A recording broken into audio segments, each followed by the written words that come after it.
artificial intelligence will completely transform our world. But what is AI? Why will it affect you? And how can you and your business survive and thrive through the AI revolution? Welcome to AI and You. Here is your host, author, speaker, and futurist, Peter Scott. Hello and welcome to episode 208. Today we will conclude the interview with Oliver Burkeman, author of the best-selling self-help book 4,000 Weeks, Time Management for Mortals, and former author of the psychology column, This Column Will Change Your Life, in The Guardian. We have been talking about our relationship with time, and how our psychology may lead us to use AI to make our lives more stressful instead of less. Last week, we talked about the parable of the rocks in the jar and how it's a pernicious lie, the psychology of perceiving life as finite, and how technology has not changed our work stress and may be making it worse through induced demand. Without further ado, let's get back into the interview with Oliver Burkeman. Is there something in our psychology which drives us to an unhealthy amount of work stress? If I were to indulge the belief that 40, 50 years ago, there was less of that, and that people were going to work, getting their job done, coming back, but that it didn't reflect the kind of prevalent, permanently way far behind, work 90 hours a week, and you will still not be caught up ethos of Silicon Valley. It seems as though, we could always have done that amount of work 50 years ago. We just didn't. But it seems now as though people feel compelled to demonstrate that they can't do any more, that they're just this side of their breaking point. Of course, some people tip over to the other side, but that's their justification for saying to others, I am worthy of this position because I have given everything there is to give, and justifying to themselves that they deserve it. Is there a kind of psychology here that might even have shifted over the years that's fueled by that insecurity I was talking about earlier, perhaps? Yeah, I think there's so much here. I mean, obviously, there's a way of arguing about all this, as you know, that just wants to put it entirely in economic terms and to say that these are just responses to pressures from the sort of freelancification of work and the collapse of kind of structures that, whether it's kind of welfare states or big paternalistic companies that shielded people from some of that competition. But I think there are really interesting things happening on a level of individual psychology as well. And yeah, one of them is, I think that perhaps it has always been the case, perhaps it's something that sort of dates to the Protestant work ethic or something like that. But there is this sense of wanting to achieve some kind of existential feeling of adequacy or having earned our right to exist on the planet through our productivity. And one of the things that is so sort of ironic and dangerous, I guess, about technological advances, that it simultaneously makes it harder to get there by upping the amount of tasks that can be easily dumped on your plate and upping the quantity of things to read and information to process and all the rest of it. But it also makes it feel like we're very close indeed to getting there, right? There's this constant sense that we're just one more advance, just one more technology away from sort of achieving escape velocity and being able to do all the things that it feels important for us to do. And of course, some people might not be doing that out of low self-esteem and wanting to justify themselves. They might just want to be very ambitious and for other reasons and want to sort of do enormous numbers of things. But there is this systematic thing that goes on with technology in our personal lives where, as I've put it in the book, I think it constantly promises to help you get on top of everything, while systematically increasing the size of the everything that you're trying to get on top of, so you never win. There's amazing research by a historian called Ruth Cowan about what happened when supposedly labor-saving devices were introduced into households in Britain and America in the 20th century, washing machines and vacuum cleaners. And I don't know if this is exactly the right way to express it, but essentially the time that was saved by housewives, because it was housewives and domestic servants as well, who used these devices, was completely offset by a rise in the sort of social expectations of domestic cleanliness. So that the fact that you could make a house cleaner on a new level very swiftly came to mean that you had to, otherwise you were failing in your basic duties. And that kind of ratchet, I think, is ubiquitous. And yeah, I think one of its sources, as well as the economic system and all the rest of it, one of its sources is the sense that we sort of constantly let drift upwards the level that we consider our personal adequacy to lie at, and that it sort of involves meeting targets that are ever more impossible for finite humans to reach. Mm-hmm. There's a editorial cartoon to be had here with someone riding a horse and holding a carrot out on the end of a stick in front of the horse who's never going to catch up with it. Right. I think we can all figure out the labels there. And there's some risk here in even this conversation. I can imagine some listeners at this point thinking that I've turned to the Luddite side of the force, and I'm as optimistic or as hopeful as anyone for what AI can do. And if anyone's thinking otherwise, just go and listen to some of the past episodes. But I'll try and temper my Luddism in the rest of our conversation. Well, no, don't temper anything, for heaven's sake. But we can embody this in a recent quote from Sam Altman, who said, "I hate to sound like a utopic tech bro here, but the increase in the quality of life that AI can deliver is extraordinary." And I think that sums up there the kind of hope that we're looking for, that we are investing in AI, of finally being the thing that will drive our stress level down below its levels now. And yet, if you were to look at everything that's happened up until now, with what technology has done to that, the smart prediction would be that it will actually make things far worse. Mm-hmm. Of course, there's still the argument, and I've made the argument many times myself, that this time it's different. AI is automating thinking, so it can and should be different. But there's a lot of hand-waving to get from there to how it makes a substantial difference. Yeah. Now, a lot of your work is predicated on the finitude of our lifetime, hence 4,000 weeks. It's the most important thing in the book, the title, and not being willing to come to terms with the fact that we have only a finite amount of time. And if we did, then we wouldn't take on things in the belief, as I do, or when I'm working through my list, well, I'm just going to do that because I'm going to get everything done anyway. So there's no point in me putting this through a kind of triage process when that would cost time. I'm just going to do it anyway. But now there's this wrinkle in that Silicon Valley and other tech centers are pursuing what they believe to be an imminent goal of vastly extending human lifespan, and many of them talk about immortality. Mm-hmm. How do you see that intersecting with your philosophy? What do you say to them? It's fascinating.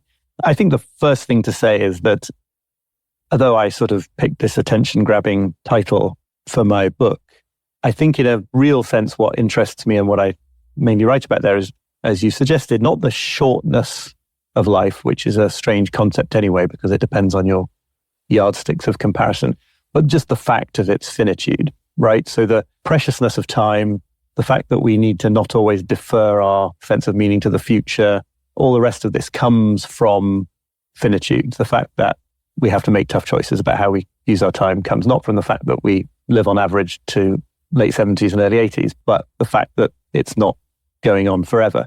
So I think that you could assume that quite large increases in lifespan, because they wouldn't do anything about the fact of finitude, wouldn't have to pulp my book and give up and come up with a new view of things. I think that we would just recalibrate our anxieties about finitude and death onto the new timescale pretty quickly. I think for most of us, through most of our lives, the moment of our actual death is so distant and far off in a psychological sense, whether it really is or not, that might not change very much. I also tend to side with the tradition of philosophy that suggests that if you did ever manage to have humans live for sort of absolutely vastly much longer periods of time, or even forever, that would be sort of hell.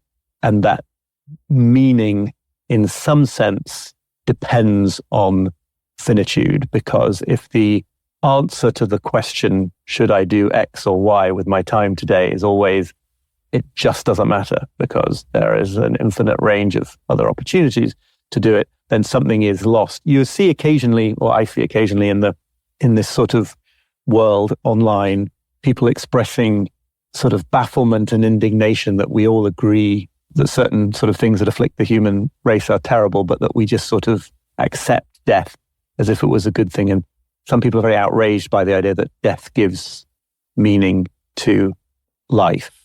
I think that finitude probably does give meaning to life. I don't think there's anything to be romanticized about dying, but I do think the fact that our time doesn't go on forever is somehow quite intrinsically connected to the fact that it's limited. There's a very good book by the philosopher Martin Hagland called This Life, which explores this at a much greater length.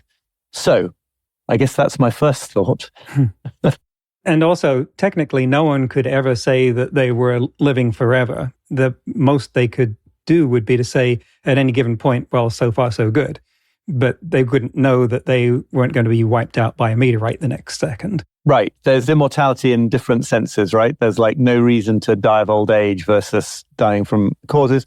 I always think this is a bit of a problem, even just with the sort of various longevity gurus who are present in the world these days. It's like you can't really finally be a longevity guru until you have reached at least 100 and more, because who knows what's going to happen to you.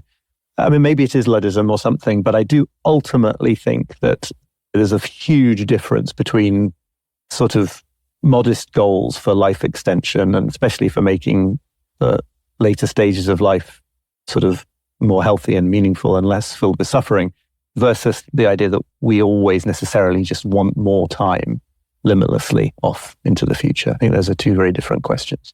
Been getting very philosophical here, and that is your point. Do you have a philosophy background in addition to the journalism? I'm sort of self-taught when it comes to philosophy, really. I've spent a lot of time now in the milieu of professional philosophers and writing about them and interviewing them and things, so I sort of pick a certain amount up. But I think journalism is where I start. I guess philosophy of mind is where the topics sort of overlap the most with a lot of the discussion around artificial intelligence. And I don't know if this is a direction of the conversation that you want to go in or not, but I'm really struck at the moment how in the conversation around generative AI, this is the kind of thing that writers and people, content creators worry about, right? Are we just going to be replaced any day now? I'm really struck at the sort of way in which I'm constantly being told that the point at which artificial intelligence can write books as well as any human novelist, or can conduct therapy as well as any human therapist, and all the rest of this is imminent, if not already here. And I find myself always wanting to say that there is something intrinsic to me in the value of a novel written by a human, not that a generative AI couldn't match its level of merit, but the fact that it was written by a human, that there's something central to the therapeutic relationship, which I think is really not discussed enough in what I've seen about AI and therapy. It's not that a human therapist necessarily says things that are better chosen than an AI therapist, which might be easily able to exceed them in that respect, but that the nature of the therapy relationship is that it is between two conscious human sensibilities, not between one conscious human sensibility and a large language model or something. And I guess where this intersects with what we've been talking about in this conversation, I mean, maybe I'm slightly changing the subject and you can change it back immediately, is that if we're thinking about the meaningfulness of work, as well as just the volume of it and how stressful it is, I do think that there is something about meaningful work that does intrinsically depend on the sort of conscious awareness of the people participating in it. So one way to go with that is to bite the bullet and say that the AI will be, or already is, conscious as well. And then that's a whole fascinating philosophical discussion and ethical discussion. But putting that to one side, I find that there's a part of me that wants to carry on working with an assistant who is not an AI, right? For the value of that connection, aside from specific questions about speed and efficiency and effectiveness of output. Right. And this is something we're clearly only at the dawn of exploring here that's critical. And you raise questions of creativity. And I know there are people in this camp with respect to, say, music and art, and I can get that. I'm not so much a music and art fan, but I am a reader. And if I'm reading a novel, I wouldn't want to be at the point where my enjoyment of that is contingent upon some proof of life of the author, like there needs to be a blood sample with every copy. That if it was written by an AI, I should still be able to enjoy it without having to have verified that it wasn't.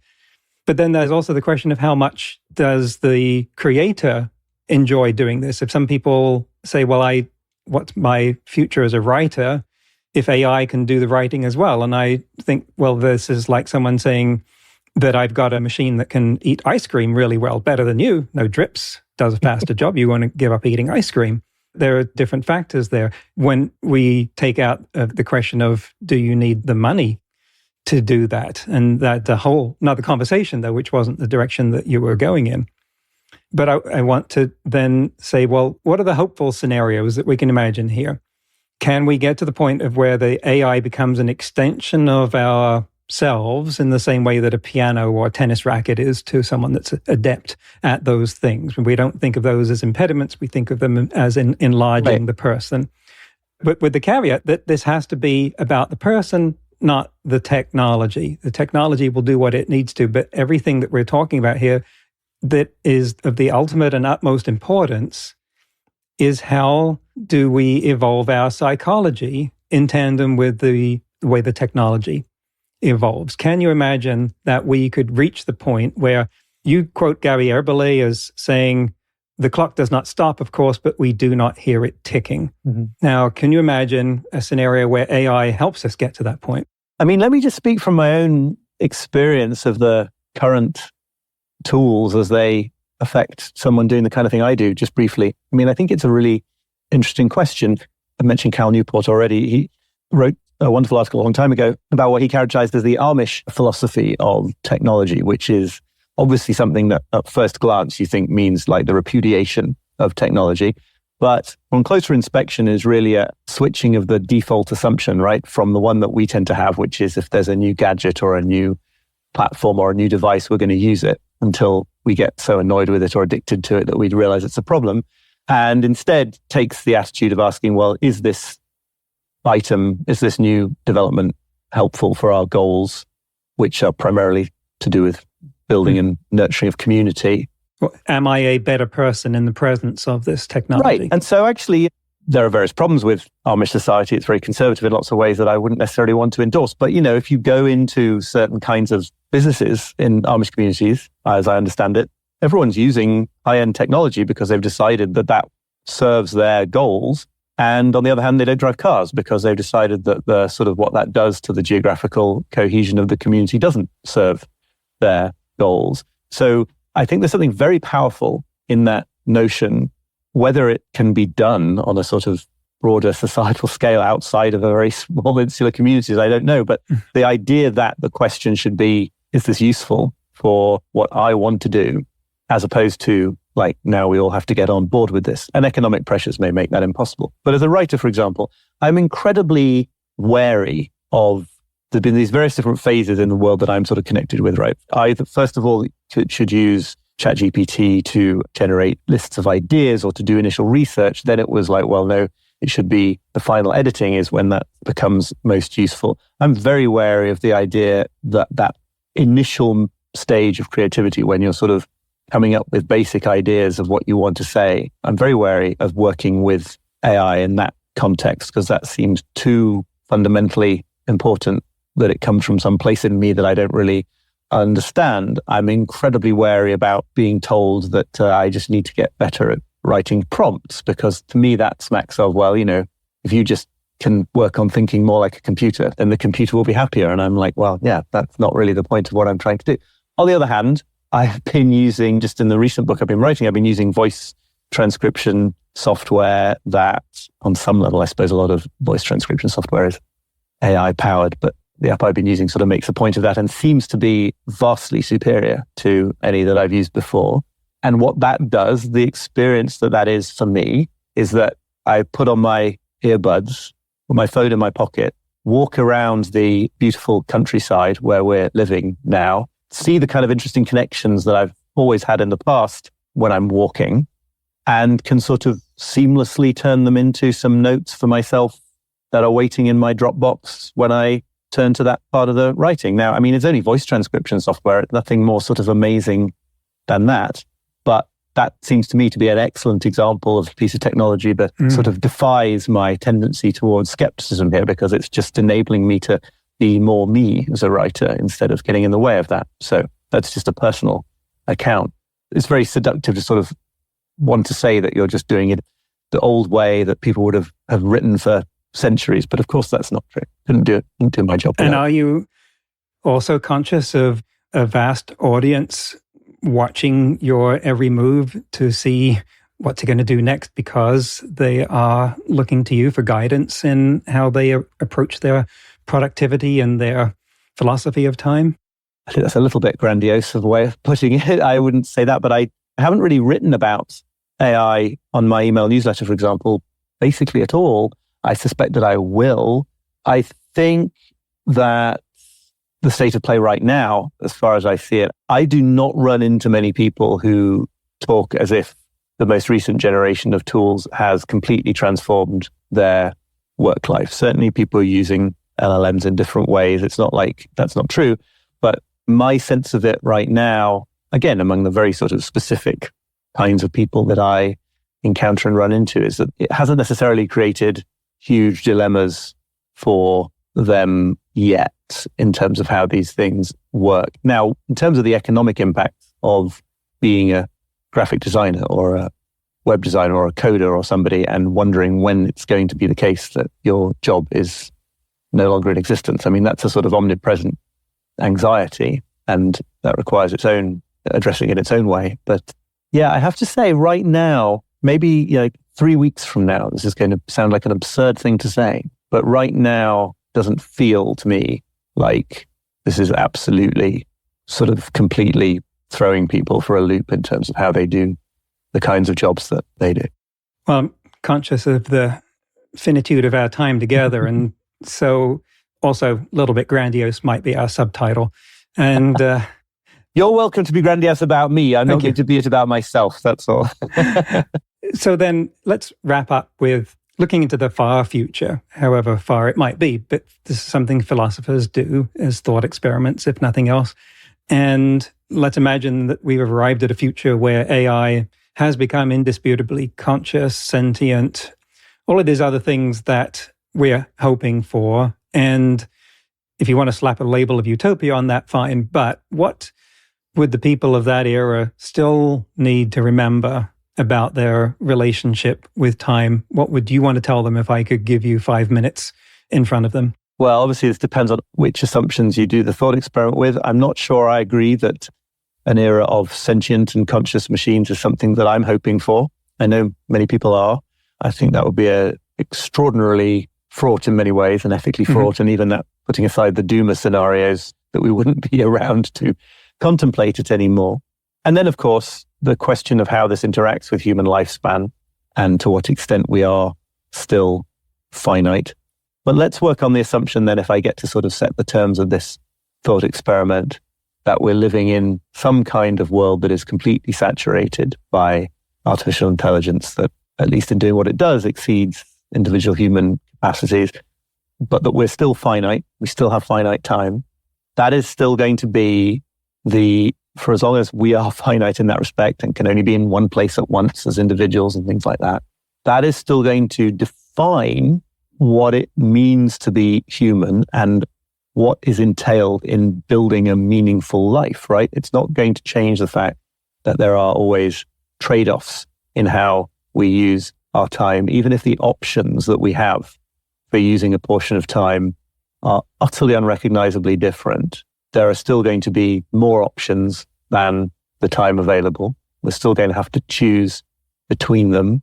And that kind of thing is going to be, as it is today, what gives being human its poignancy and what makes it moving to read a novel by somebody who is in some sense grappling with these issues in themselves, what makes it sort of wonderful to have a drink with friends and to talk about the problems you're facing in life or the way things are going right with you or whatever. Like, it all comes from those facts. Now, if we get to live forever or somehow get to be in more than one place at the same time, all bets are off. But assuming that's not the case, I think that this question of the preciousness of time is not going to be rendered in any way irrelevant by the existence of tools that can do unimaginably large numbers of things at an unimaginably high level of performance. Well, I thank you so much for choosing to give the last hour of your precious time to us. And can you tell us where we can find out more about what you have done and what is about to issue forth from the mind and pen of Oliver Burkeman? Well, my website, oliverburkeman.com, has most information. My last book was called 4,000 Weeks, and forthcoming one that won't be out till the autumn, till the fall, will be called Meditations for Mortals. Thank you so much for coming on AI and You. Been a pleasure. Thank you so much. That's the end of the interview. Oliver's website, oliverburkeman.com, is linked from the show notes and transcript. You'll find him as characteristically modest there as he was here. You can also sign up for his free newsletter. I want to close out this section with a quote by Frank Herbert from his book Children of Dune, the third in the Dune series, and this is a saying he attributes to the Bene Gesserit. To suspect your own mortality is to know the beginning of terror. To learn irrefutably that you are mortal is to know the end of terror. In today's news, ripped from the headlines about AI, the Creative Machines Lab at Columbia University School of Engineering and Applied Science has published a study in Science Robotics introducing Emo, a robot that anticipates facial expressions and executes them simultaneously with a human. It has even learned to predict a forthcoming smile about 840 milliseconds before the person smiles. It's nearly a whole second. And to co-express the smile simultaneously with the person. This is addressing the important field of nonverbal communication, which has understandably lagged far behind text when it comes to AI. The team, led by Hod Lipson, who was on this show in episodes 168 and 169, had to not only design a mechanism that could create facial expressions, but design the software that would know what expression to make. Emo's head is equipped with 26 actuators that enable a broad range of nuanced facial expressions and is covered with a soft silicone skin with a magnetic attachment system. There are high-resolution cameras within the pupil of each eye, enabling Emo to make eye contact. It was trained with what looks like reinforcement learning, starting with random movements until it learned the relationship between facial expressions and motor commands. As Lipson said, quote, "Imagine a world where interacting with a robot feels as natural and comfortable as talking to a friend." End quote. To hear more about his research and philosophy, go listen to those episodes. Next week, my guest will be William A. Adams, one of the first black entrepreneurs in Silicon Valley and founder of Microsoft's LEAP program, named their Diversity, Equity, and Inclusion Program of the Year for 2020. That's next week on AI and You. Until then, remember, no matter how much computers learn how to do, it's how we come together as humans that matters. That's all for this episode of AI and You. Please leave a rating and comment and share with your friends. Get the book Artificial Intelligence and You and see more videos and articles at AIandYou.net. That's AIANDYOU.net, where you can also send us your questions. Thank you for listening.